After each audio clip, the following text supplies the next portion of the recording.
Welcome to Rev It Up Bowling. My name is Jason Robarge, and today we got a fun one for you. I'll be bowling a tournament in Phoenix here in about 2 weeks. It'll be my first regional actually in a while. I mean, about 6 years or so. What I'm gonna be doing today is trying to figure out what symmetrics and asymmetrics I need to bring to the tournament. I wanted to break it down via asymmetric symmetrics to give you guys kind of an overview of what symmetrics or asymmetrics are.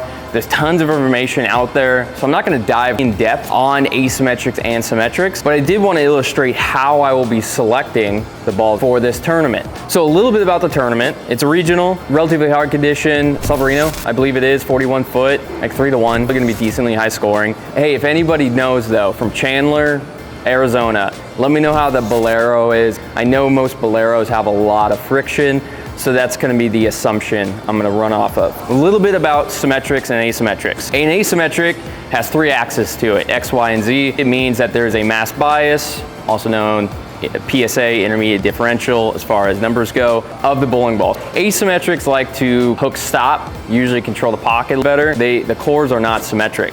With symmetric bowling balls, the cores are symmetric. They do not have a PSA. Symmetrics are different. They will continue on the back ends, provide less help to make the corner, and that's where asymmetrics come into play. They'll have extra to try to make that corner. For me, being, you guys watch me in my previous videos, I am heavy-handed, definitely more rev dominant. Traditionally, symmetrics have always worked better for me. I don't really need the extra help to get it off the corner. If anything, I need help getting the ball to slow down and control the pocket. With symmetric bowling balls, I find them more versatile. I can do more things with them, hand positions. Drillings, not so much. When you add a PSA or the mass bias to a bowling ball like an asymmetric, you do have more variations of drillings you can do. However, for me, symmetrics have always rolled better. I can just use them more often. I wouldn't even say better, just use them more often. With these symmetrics here today, what are the first bowling balls that you're gonna put into your arsenal? The number one thing I tell people in my pro shop or even my buddies when we're bowling is the first ball in any tournament bag should always be your benchmark or the most comfortable ball you have. That doesn't necessarily mean it's symmetric. Most often, the smooth ball shape of a symmetric will fall into place as most people's benchmark ball. But for me, my benchmark ball is the Hazmat, the Sneak Attack Solid, and the Sensor Solid. Now they are different, however, they are very comfortable, smooth, predictable, and that's what I like to start out with. I'm pretty certain it's gonna be the Hazmat and the Sneak Attack Solid. The reason for that is the Hazmat has a 4x45 on it, pretty rolly, smooth, I can control the back ends better, but if I do need to get through the heads more, now this is a nib one, I haven't drilled it quite yet, but I drill it pretty similar to my other one, but it does have a cleaner cover stock, especially after you put a few games on it, and I'll be able to clear the heads just a teensy bit better, even though this is a solid versus a hybrid. And that brings me to another point. When you're selecting bowling balls, I go off ball motion, because there are balls, hybrid, a solid, that can roll very similar, even though they have different cover stocks or different core numbers. It just depends on the drilling. One of the most important things I think about when I do select bowling balls is get used to them. Everyone loves new ball carry. It works great. But if you go into a tournament, you don't know what this ball does, or maybe you have 1 or 2 games on it, you kind of have to learn the ball while you're trying to strike at the same time. I always do recommend try to get at least 5 games if you're pretty proficient with ball motion, or 10 games on a ball before you say, hey, I'm gonna bring this to a tournament. When we're talking pros, I mean, they're so good, and they've done drillings very similar with similar bowling balls in the past, that they can accommodate them quicker. But for most bowlers, I would definitely say try to put, you know, those 5 to 10 games on a ball before you take it to a tournament. That way you understand exactly what that ball does. With that said, in the transition, usually the heads will start going, especially a high friction house, from what I've told is Bolero, the heads in the track area will start going first. What I'm gonna need to select is something that will get through the heads, but also be able to blend that friction more. It is like 30 mils, 29 mils, so it is a decent amount of oil. I do expect it to break down a little longer, but with it being a PBA regional, most people have high rev rates, and they're gonna be playing a relatively similar part of the lane, hopefully, and that's gonna break it down quicker. For my transition balls, there's a few balls I wanna go over. The Hazmat is like my most versatile symmetric, so this can definitely be part of that transition. However, one of my absolute favorite bowling balls of last year and current favorite bowling ball for transition is the Stealth Pearl and the Ethos. The Stealth Pearl, this is a nib one. I did buy another one. I put 100, 200 games on my other one. It's time to get a new one. I went ahead and purchased a new Stealth Pearl to see if I can bring it to this tournament. The big difference between these two bowling balls is they do fit the same mold, big block, Pearl Symmetrics. However, they will be drilled differently. This has a much longer pin to pap, I think actually at 5.5, and this will have about 4.5.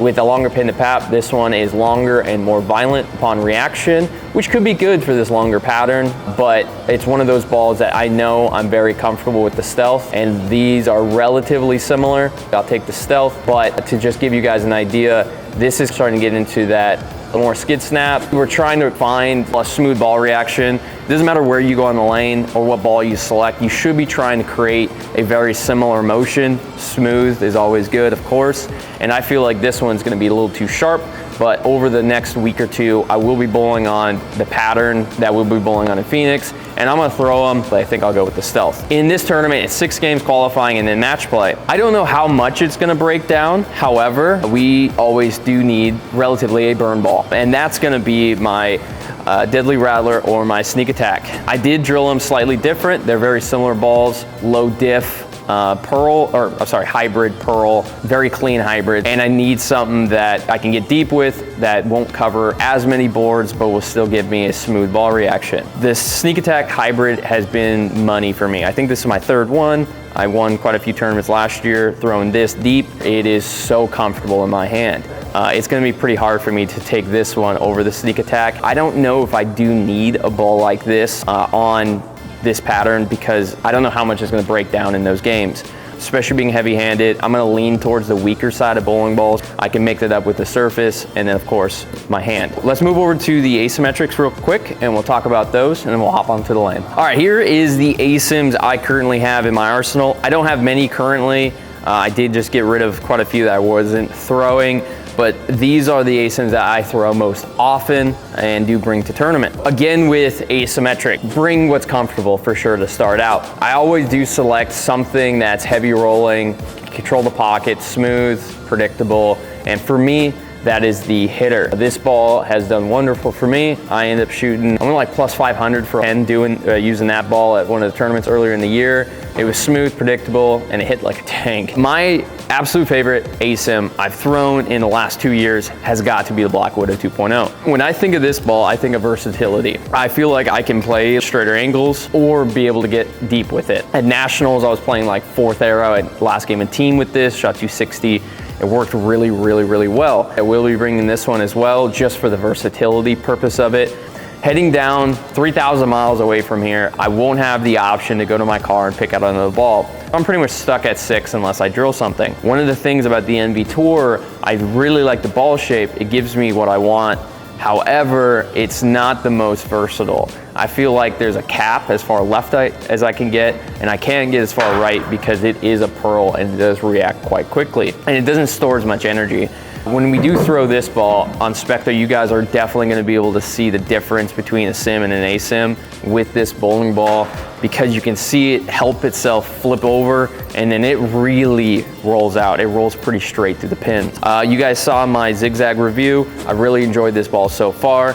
One of the things about it is it does control the pocket quite well, but it does react really quickly, especially for what I thought this ball was gonna be. However, on higher volumes of oil, like we would be bowling down there, I could definitely see this ball come into play. The other ones, again, Pearls, the Envy and the Paragon Pearl. The Paragon Pearl, I've always liked the Paragon or Paradox cores. They've always worked really, really well for me. With this one, it's less skid flippy the way I drilled it. It's a little bit more versatile. You could definitely see that core loping quite a bit, and then you see the Asym pop over. Again, this one is less sharp than the NV Tour Pearl, mostly to do with the core differences, but for me on sports shots, I see more success with this one just because I can blend the lane out better. I will be bringing these 2 and 4 sims, but the idea of my bag when I go to Phoenix is versatility. We're gonna go ahead and throw some. I'm not gonna throw every single ball, but I do wanna definitely illustrate with using Specto how sims and asims react differently and see if that can give you guys some help in selecting your next tournament arsenal. So without further ado, let's get into some shots. So the first ball I'm gonna throw is my benchmark ball. It's the Hazmat by Hammer. It's my favorite ball currently in my lineup. I put so many games on it since I've drilled it, but it's comfortable for me. We're gonna throw this as our base, just get an idea on how it rolls, and then I'm gonna throw some of the other equipment to show the difference between sim and asim. All right, God, that ball strikes a lot. With the Hazmat, it's smooth, it's predictable. You see in the mid lane, but it does carry enough energy down lane. It's one of those bowling balls for me, especially on some of the shots up here. We have a lot of friction up here, so it shouldn't be too bad going down to a bolero. I'm used to it. CenterBowl, not so much. Everywhere else, yeah. With that ball, you guys could see on Specto, it was smooth, pretty predictable, very much controllable. We're gonna go ahead and compare that to the Ethos. I would throw the Stealth Pearl, but I got a new one and I haven't put holes into it yet. With this ball, it's a Pearl, longer pin to pap. It should be a lot longer, sharper, but again, with a symmetric ball, it will react quick, but not as quick as an asim. I'm gonna go ahead and sit in the same place, see what this ball gives us. It should overhook. Just kidding, it was perfect. I'm bowling on house, so it's easy. Maybe I should bowl on something flat. With that ball, visually for me, it definitely gets down lane more. So far, that one was actually pretty smooth. The pattern's pretty well blended right now. I think it was oil last night, so it's pretty blended out. With Symmetrics, relatively predictable. They can be sharp. They're gonna be smoother than an asim, having that mass bias flip over into a stable position.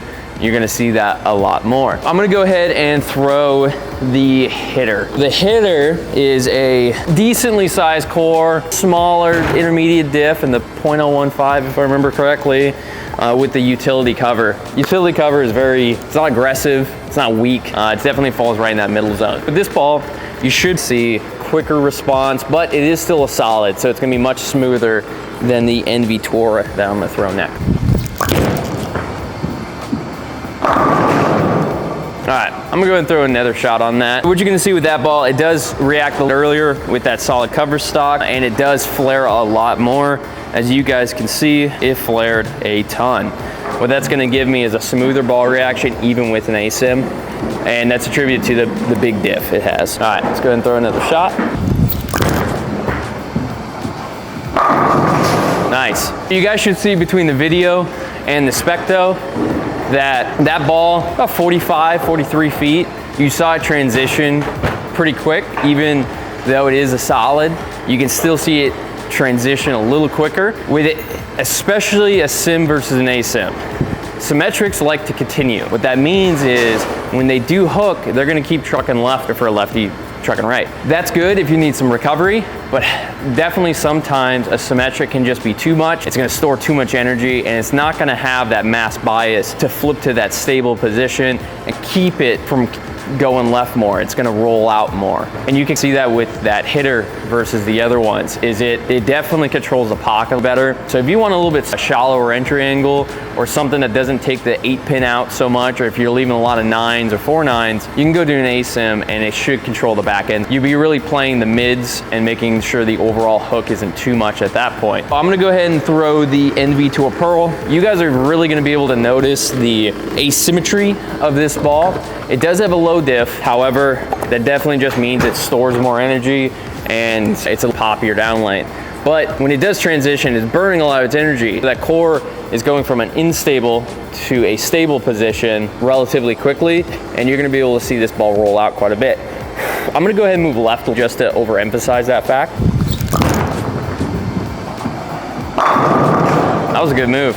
Wow, that was a really good move. With the Specto, what you're gonna see is the entry angle of that ball. It's probably gonna be relatively similar, but visually, from what I just saw, it's a lot less continuous. It definitely makes the transitional quicker, and it holds off the pocket better. It's good and bad. For so far, what I've seen with this ball especially, hook stops a little too much sometimes. For it being such a clean bowling ball, I'd like to get more left with it. However, the layout I put on this, 5 1/4, which really makes the ball a little bit more, but it also gets it down lane, but it just burns its energy up too much and doesn't continue enough. Points towards, I need a symmetric in my hand. We're gonna move left quite a bit. All right, that's not too bad. As you can see with that one, if you guys slow the video down especially, the last quarter of the lane, the ball really slows down and goes forward. With this being fresh house, if you're a lower rev player, maybe, or a higher speed player, you need help usually with getting the ball to hook. Asymmetrics can do that for you. Since I'm the opposite, more rev dominant, speed's still decently high, but definitely a rev dominant. I just enjoy Symmetrics. So typically cleaner covers with bigger cores help me quite a bit, get the ball to flare, slow down, and be a little bit more controllable in the back end. When you get into bowling balls like my Black Widow, for instance, those are ASIMs that are more versatile. You can also make an ASIM more versatile by sticking the PSA in the thumb if you use your thumb, but that really converts an ASIM sort of into a sim because you're drilling out the mass bias. If you guys ever do that, you can get an idea on, if you drill the same ball, drill one with the mass bias kicked and then drill one with the mass bias in the thumb, and you're gonna actually see that one with the mass bias in the thumb gonna be a lot more continuous. The reason for that is you're taking that Z-axis out of play, and it turns it more into a symmetric. I'm gonna go ahead and I threw the MV to a pearl pretty deep. I'm gonna go ahead and throw the Ethos, again a pearl, that deep, and we're gonna see just the back end. The thing you should see is this ball is gonna be smoother upon transition, but we'll be able to continue more in those last 10 feet. I hope you make it back to the pocket, that'd be cool. Did. So you guys can see with that one, that ball took an 8-pin pretty much straight back. With the NV Tour Pearl, you're gonna see that the NV Tour Pearl, it didn't drive and continue through the pins as well. When you guys do pay attention to asymmetric, symmetrics, you can also pay attention to how it goes through the pins. You're gonna see symmetrics be a little more continuous, asyms less. That was the symmetric versus asymmetric arsenal video. I just wanted to show you guys what the differences were and how I'm going to implement that into my tournament bag for Phoenix. My name is Jason Robarge. We're Rev It Up Bowling. Please remember to like, comment, subscribe. All the support has definitely helped. Much love, peace.